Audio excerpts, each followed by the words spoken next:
Hi everyone, welcome back to my channel. ಇವತ್ತು ಈ range ಇರೋ ಕರ್ಲಿ ಹೇರ್ಸ್ನ ಸ್ಟ್ರೈಟ್ ಮಾಡೋಣ ಬನ್ನಿ. ಲೈಕ್ ಆ್ಯಕ್ಚುಲಿ ಫಂಕ್ಷನ್ ಇತ್ತು, ಸ್ಟ್ರೈಟ್ ಮಾಡ್ಕೋಬೇಕಿತ್ತು. So I am using 3-in-1 iconic hair brush. ಇದರಲ್ಲಿ ಎರಡು ಲೆಟ್ಸ್ ಬರ್ತವೆ. ಒಂದು ಬಂದ್ಬಿಟ್ಟು ಹೇರ್ ಡ್ರೈ ಮಾಡ್ಕೊಳ್ಳಿಕ್ಕೆ, ಇನ್ನೊಂದು ಬಂದ್ಬಿಟ್ಟು ಬ್ಲೋ ಡ್ರೈಲಿಕ್ಕೆ ಸ್ಟ್ರೈಟ್ ಮಾಡ್ಕೊಳ್ಳಿಕ್ಕೆ.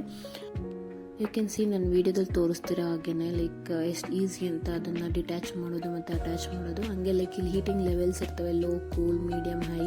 ಸೊ ನಮಗೆ ಯಾವ್ದು ಬೇಕೋ ಅದು ಓಕೆ ಸೆಟ್ ಮಾಡಿಕೊಂಡು ನಾವು ಸ್ಟ್ರೈಟ್ನಿಂಗ್ ಮಾಡ್ಕೋಬೇಕು.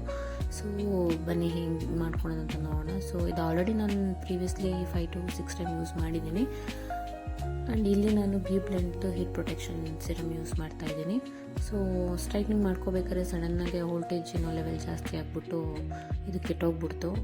ಬಟ್ ಏನು ಮಾಡಬೇಕಂತ ಗೊತ್ತಾಗಲಿಲ್ಲ. ಆಲ್ರೆಡಿ ಅರ್ಧ ಮಾಡ್ಕೊಂಡಿದ್ದೆ. ಸೊ ಆಲ್ರೆಡಿ ಲೇಟ್ ಬೇರೆ ಆಗ್ತಿತ್ತು. ಸೊ ಏನು ಮಾಡಬೇಕಂತ ಐಡಿಯಾ ಸಿಗಲಿಲ್ಲ.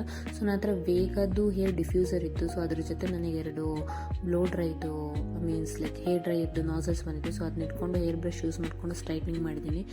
ಸೊ ನೀವೇ ನೋಡಿಬಿಟ್ಟು ಅದರಲ್ಲಿ ನಾನು ಯಾವ ರೇಂಜಿಗೆ ಮಾಡ್ಕೊಂಡಿದ್ದೀನಿ ಅಂತ ಫಸ್ಟ್ ಟೈಮ್ ಟ್ರೈ ಮಾಡಿರೋದು. ಗಿವ್ ಮಿ ಔಟ್ ಆಫ್ 10 ಎಷ್ಟು ರೇಟಿಂಗ್ ಕೊಡ್ತೀರಾ ಅಂತ. ವಿಡಿಯೋ ಇಷ್ಟ ಆಗಿದ್ರೆ ಲೈಕ್ ಮಾಡಿ, ಶೇರ್ ಮಾಡಿ, ಹಾಗೆ ನನ್ನ ಚಾನಲ್ಗೆ ಸಬ್ಸ್ಕ್ರೈಬ್ ಮಾಡಿ. Thanks for watching. And like ನಾನಿಲ್ಲಿ ಲೋರಿಯಲ್ದು ಸಿರಮ್ ಯೂಸ್ ಮಾಡ್ತಿದ್ದೀನಿ ಲಾಸ್ಟಿಗೆ, ಲೈಕ್ ಹೇರ್ ಸ್ಟ್ರೈಟ್ನಿಂಗ್ ಎಲ್ಲ ಮಾಡ್ಕೊಂಡಾದ್ಮೇಲೆ.